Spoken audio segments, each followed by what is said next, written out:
أهلا بكم. اليوم راح نغوص في أعماق واحدة من أكثر المنظمات غموضاً وتأثيراً في التاريخ. مهمتنا هي تحويل هذا الغموض الكبير إلى شرح واضح ومبسط.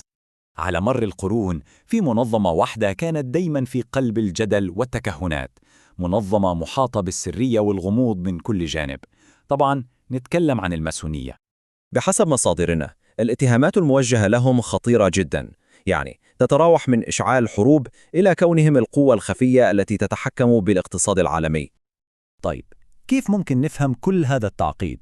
خلونا نمشي خطوة خطوة. أول شيء منشوف سر الغموض اللي يحيط فيهم، بعدين منعرف مين هم بالضبط ومن وين جت أصولهم التاريخية، وبعدها منغوص في فلسفتهم الخاصة. وبعد ما نفهم كل هذا رح نناقش الاتهامات اللي تتوجه لهم، وفي النهاية بنطرح سؤال مهم عن مكانتهم في عالمنا اليوم. خلونا نبدأ من النقطة اللي تولد منها كل نظريات المؤامرة: الغموض. الطبيعة البشرية فضولية، دايما نحاول نفهم الأشياء اللي ما نشوفها، وهذا بالضبط هو الوقود اللي يشعل كل التكهنات حول الماسونية. لكن خلونا نترك التكهنات على جنب شوي. عشان نفهم الموضوع صح لازم نسأل السؤال الأساسي: ما هي الماسونية من وجهة نظر أعضائها؟ هم نفسهم كيف يعرفون حركتهم؟ الماسونية تعرف نفسها بأنها أخوية باطنية وتلقينية. إيش يعني هذا الكلام؟ يعني إنه معارفها ما بتتقدم دفعة واحدة، بل يتم اكتسابها بالتدريج عبر مراحل انضمام. الهدف الرئيسي هو تطوير الفرد أخلاقياً، ويستخدمون الرموز عشان يوصلوا مبادئهم العميقة. وهنا في نقطة جوهرية لازم ننتبه لها.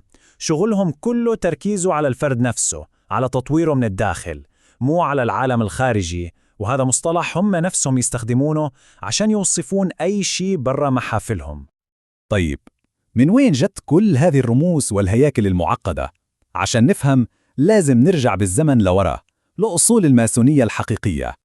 الماسونية مرت بتحول تاريخي كبير. انتقلت من كونها ماسونية عاملة، يعني نقابة حرفية للبنائين اللي كانوا يبنوا القلاع والكنائس في العصور الوسطى، إلى ماسونية نظرية، واللي هي جمعية فلسفية أخذت أدوات البنائين وحولتها إلى رموز واستعارات لتطوير الذات. هذا التحول وصل لذروته في عام 1717. في هذا العام تم تأسيس أول محفل أعظم في إنجلترا، وهو الحدث اللي رسح الهوية الفلسفية الجديدة للمنظمة بشكل رسمي. هذا التحول التاريخي ما كان مجرد تغيير في نوعية الأعضاء، لا، بل كان تأسيس لنظام فلسفي فريد من نوعه، مبني بالكامل على الرموز والأدوات القديمة للبنائين. من أهم معتقداتهم هو الإيمان بما يسمى مهندس الكون الأعظم. هذا المصطلح مقصود أنه يكون شامل وفضفاض عشان يسمح لأشخاص من ديانات مختلفة تؤمن بوجود خالق بالانضمام بدون أي تعارض ديني. فكرة محورية ثانية في فلسفتهم هي الحجر الخام. الحجر الخام هو استعارة للشخصية البشرية بكل عيوبها ونقائصها قبل ما يتم صقلها وتهذيبها. وهنا يكمن جوهر الرحلة الماسونية، هي عملية مستمرة لتحسين الذات.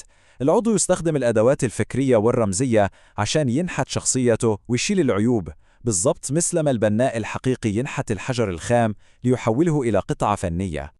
والآن بعد ما فهمنا هذا السياق الفلسفي والتاريخي، خلونا نرجع للاتهامات الكبيرة اللي بدأنا فيها ونشوف كيف يتعامل المصدر مع هذه الادعاءات.